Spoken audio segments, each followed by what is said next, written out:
There, Janet Fritz here for Galaxy Girl Creations. Welcome to my channel. Welcome to Mixed Media Frenzy. This is a YouTube hop.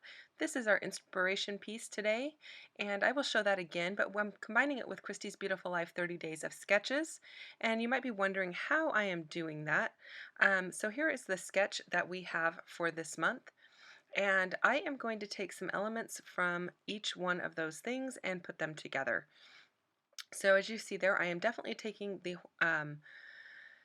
the hexagons from the sketch and the diagonal mixed media. I'm doing that based on the inspiration piece that we had for Mixed Media Frenzy.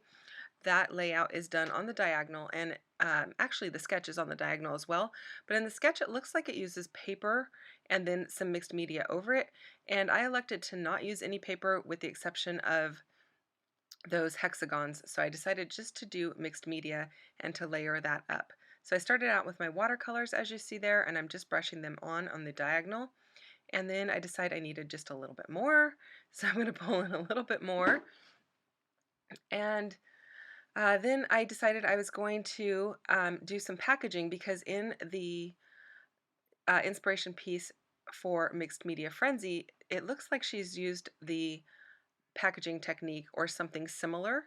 So I went ahead and did that, and I changed up the color scheme. She's got yellow and pink, and I'm doing kind of yellow and this caramely brownish orange color. And I actually really like this color. It's not the color that you would normally like, that I would normally tend to go towards, but it's very warm, and it turns out really pretty. And then also in the mixed media, she had some splatter, so I went ahead and did some splatter as well. And then it looked like she had stamped some of those peacock feather looking things, and so I don't have peacock feathers, but I decided to use this particular stamp. It looks like it's by Brigitte Koopser for Carabelle Studio. It's called Punchinella number 2. And Punchinella is like the leftover pieces what sequins are made out of. So I really like that, and it's got like a little bit of text in some of the circles, so that's kind of fun. And then I went with my paper glaze and some Nouveau Glacier paste in 2 different yellows there, and I'm using a Heidi Swap hexagon stencil there, and I really like how that's coming out. I chose that hexagon stencil because I know I'm going to use those large hexagons, and I just kind of wanted to mimic that on a smaller level. And you can actually see through the mixed media that I just put down, the texture paste, and you can see the stamp work underneath it. So I like how that looks. It's semi-transparent. And then in the mixed media piece that was our inspiration, there were some bigger splatters, so I went back and did some bigger splatters. So these hexagon pieces are from a stamp set from Dilutions, and they are called Quilt As You Go. And I really like them. They're really pretty, and I just decided to color them with my Copic markers, and I wanted that the one that's right above the photo it's got 2 mushrooms in it, and I really wanted to use that because my photo has a mushroom in it, and then the 2 floral ones are corresponding or coordinating stamps from the same set, and I like how that looks. So in our sketch we do have some hexagons on the diagonal, but they are also your photos, but I did not want to cut my photo into a hexagon, so I just kept my photo a rectangle, but actually that's going to change as well. You'll see that in a minute here. I'm going to cut that down into a 3x4 and add 2 additional photos with it. So I'm going to cut the edges off here, and I'm going to be able to use that piece underneath where the photo is going to reside, so it looks like there's actually 4 hexagons rather than just 3. So that works out really well in my favor because I didn't have a 4th one cut or colored. So then I printed these other 2 photos. One is my daughter and my grandson. It's in the middle there, and I popped that one up onto foam so it has a little bit extra special treatment. And then the one that I'm gluing down right now, it's a big huge stump with a hole at the bottom, and his little face is peeking out through that hole. It's really hard to see on screen, but you can see it on my page. And then I just trimmed down the mushroom one to be the same size. And then I went through several packs of thickers trying to figure out what I wanted my title to be. And then I decided to look at my acrylic phrases, and I found this one that says Picture Perfect, and it's in yellow, which does match depending on where I put it. It would work, but I really like it nestled here under this photo on top of that Punchinella stamp, but it's blending in way too much. So I end up digging out my Copic marker that I used for the mushrooms. I used the darkest Copic marker. So the mushrooms are made up of 3 different colors, and they're blended so that you get some shading. And so I chose to use the darkest one to ink up the top of this picture perfect acrylic piece. And if you are into Copic markers and need to know that color, it is E09. And then I just used some glue dots to adhere my title, and I really like how that looks. It's keeping everything on the diagonal. And of course I am backing the whole thing with some black cardstock. I really like how that looks. I normally put the adhesive on the piece that is going on the top, but in this case there was already so much on the top with the foam and the acrylic piece that I just put the adhesive on the bottom layer, and then I'm just going to stick it down. So I also went through my clips to see if there was a clip that would work, and I found this old clip from Freckled Fawn, and it's got like an epoxy piece that you bend over the top of it, and it's got a leaf on it, and it's in just the right color. So I pulled that out, and then I went through my bin of brown things, or I don't call them brown things, I call them earth tone, because it's got all different kinds of earth tones in there.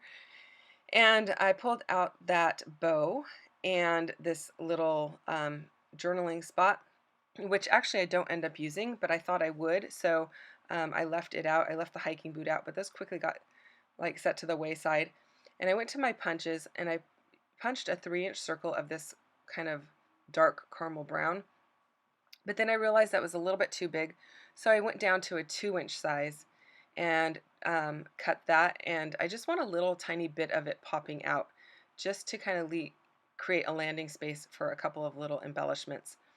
So I trimmed that down, and then I want to tuck in a couple of little bits and pieces, and normally I take out the part where I'm sorting through these color bins that I have, but I decided to leave it in this video, at least for the yellow sorting, just to see, just so you could see kind of what I do.